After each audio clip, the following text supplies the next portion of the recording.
Oke, Assalamualaikum warahmatullahi wabarakatuh. Halo semuanya. Perkenalkan, aku Elisa Duyani, aku dari Teknik Industri Angkatan 2024. Nah, pada tutorial statistika 2 ini, aku dari kelompok 4 pada SIP 2. Nah, tujuan aku membuat video ini, aku ingin menjelaskan sebuah tutorial bagaimana caranya menyelesaikan suatu permasalahan dengan menggunakan uji hipotesis. Oke, di sini karena aku dari SIP 2, maka di tugas mingguan ini ada 5 soal.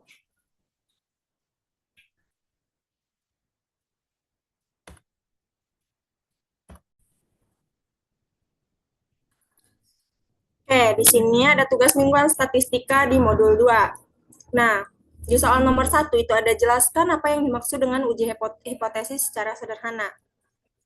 Hipotesis adalah sebuah jawaban sementara pada suatu masalah yang mana dibutuhkan uji kebenaran secara empirik. Hipotesis ini sebagai pernyataan hubungan dari apa yang sedang dicari dan dipelajari pada suatu masalah, sehingga hipotesis ini bisa dikatakan sebagai keterangan yang masih diramalkan dari hubungan fenomena yang kompleks. Maka, tidak salah apabila perumusan hipotesis ini menjadi penting pada penelitian. Di mana jawaban ini bersumber dari jurnal yang ditulis oleh Hamdani dan Sa'diah pada tahun 2025 dengan judul Konsep Dasar Penyusunan Hipotesis dan Kajian Teori dalam Penelitian, Journal of Linguistics and Social Studies pada nomor 2 di halaman 64 sampai 73. Soal nomor 3, di mana di sini ada sebutkan dan jelaskan langkah-langkah dalam melakukan pengujian hipotesis. Dalam menyusun hipotesis, peneliti perlu mengikuti beberapa tahapan agar proses perumusannya menjadi lebih terarah dan sistematis. Secara umum, langkah-langkah merumuskan hipotesis adalah sebagai berikut. Yang pertama, menentukan masalah. Yang kedua, menentukan hipotesis. Yang ketiga, mengumpulkan fakta-fakta yang bersifat relevan. Lalu yang keempat, formulasi hipotesis. Yang kelima, pengujian hipotesis. Dan yang terakhir, penerapan. Di mana pada langkah pertama itu ialah menentukan masalah. Langkah pertama sebelum menyusun hipotesis adalah mengidentifikasi permasalahan yang akan diteliti. Permasalahan tersebut umumnya belum sepenuhnya jelas atau belum dapat dijelaskan melalui hukum atau teori yang sudah ada. Nah, pada awal hipotesis itu adalah perkiraan atau asumsi sementara yang dibuat berdasarkan permasalahan yang sedang diteliti. Tahapan yang kedua ini yaitu menentukan hipotesis sangat penting karena tanpa adanya hipotesis awal, kegiatan observasi atau pengumpulan data bisa menjadi kurang terarah dan kehilangan fokus penelitian. Yang ketiga, mengumpulkan fakta-fakta yang bersifat relevan. Dalam sebuah penelitian ilmiah, proses pengumpulan data merupakan elemen yang sangat penting. Oleh sebab itu, diperlukan usaha maksimal untuk menghimpun fakta-fakta yang relevan dan mencerminkan kondisi di lapangan.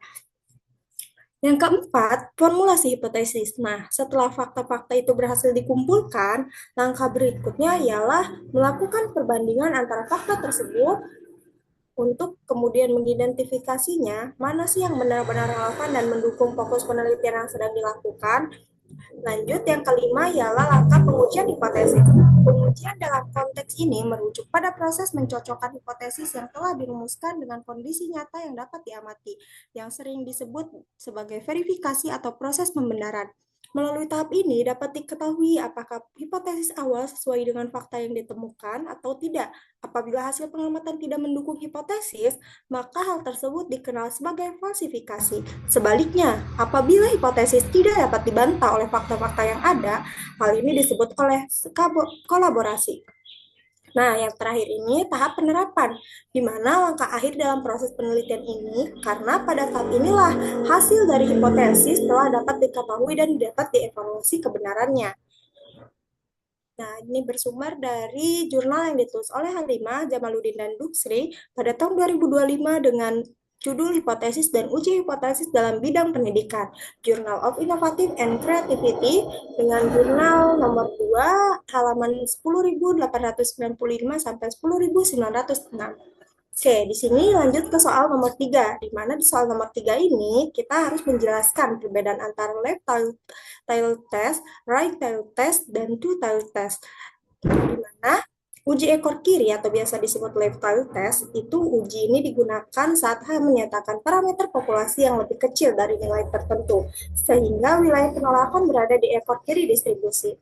Uji ekor kanan, yaitu uji ini berlaku untuk hipotesis yang menyatakan parameter lebih besar dengan wilayah penolakan di ekor kanan. Dan uji dua ekor. Uji ini untuk hipotesis tanpa arah spesifik, membagi alfa kedua ekor distribusi untuk mendeteksi perbedaan apapun.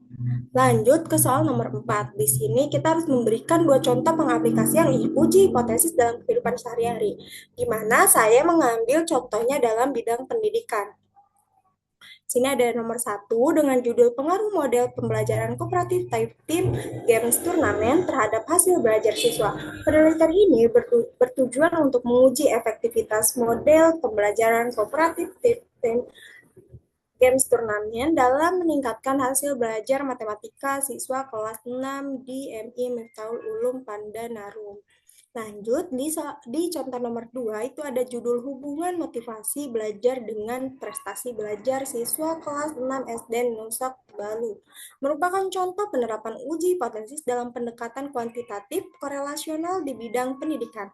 Penelitian ini bertujuan untuk mengungkap tingkat keterkaitan antara motivasi belajar siswa dan prestasi yang mereka capai, di mana bersumber dari jurnal yang ditulis oleh Halimah Jamaluddin dan Lutfi pada tahun 2025 dengan judul Hipotesis dan Uji Hipotesis dalam Bidang Pendidikan, Journal of Innovative and Creativity, di jurnal nomor 2 pada halaman 10.895 sampai 10.906. Nah, di soal yang terakhir, di sini ada di soal terakhir ini nomor 5 ini kita harus menyelesaikannya dengan menggunakan software RStudio, di mana soalnya ini adalah sebuah pabrik susu bubuk ingin mengetahui apakah kadar protein produknya mengalami penurunan dibandingkan standar sebelumnya. Standar kadar protein adalah 18 gram per 100 gram produk. Dari pengujian terhadap 49 sampel, diperoleh rata-rata kadar protein sebesar 16,8 gram dengan standar deviasi 2,8 gram dengan tingkat signifikansi 1%.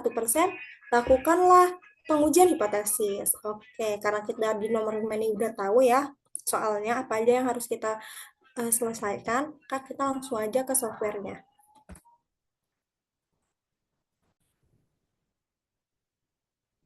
Nah, kita sudah di software RStudio-nya.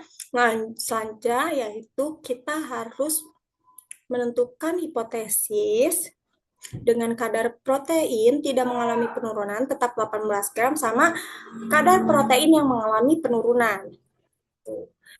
Nah, selanjutnya itu kita harus menginput data yang diketahui dengan M itu 18, X bar itu 16,8, sigma itu 2,8, dan N-nya itu sebagai sampel 49. Ini yang sudah diketahui di soal semua ya teman-teman. Selanjutnya ya kita mencari nilai statistik uji Z, mana yaitu nilai X bar dikurangi dengan M, dibagi dengan sigma per sampel sigma per sampel. Nah, lanjut di sini ada print. Print itu untuk apa? Print J itu. Nah, print J itu gunanya codingan untuk memunculkan si hasil dari J itu. Lanjut, di sini ada langkah selanjutnya ialah menentukan nilai kritis. Di mana di sini alfanya 0,01 ini didapatkan dari soal yang eksponensialnya 1%. Lalu di sini ada Z dikali alfa, hasil Z tadi yang sudah diketahui dikali dengan alfa sama dengan 1 dikurangi alfa. Lalu di print. Nah, di sini juga sama, print itu tujuannya untuk menampilkan hasil dari nilai kritis tersebut. Langsung aja teman-teman kita running ya. Kita running.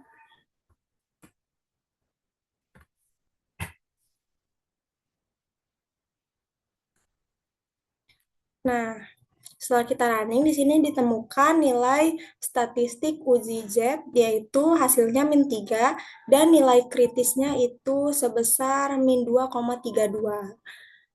Oke, teman-teman, karena soal dari nomor 1 sampai nomor 5 sudah terjawab, maka tutorial di modul kali ini cukup sampai sini. Kurang dan lebihnya mohon maaf. Terima kasih sudah menonton sampai akhir. Assalamualaikum warahmatullahi wabarakatuh. Terima kasih banyak.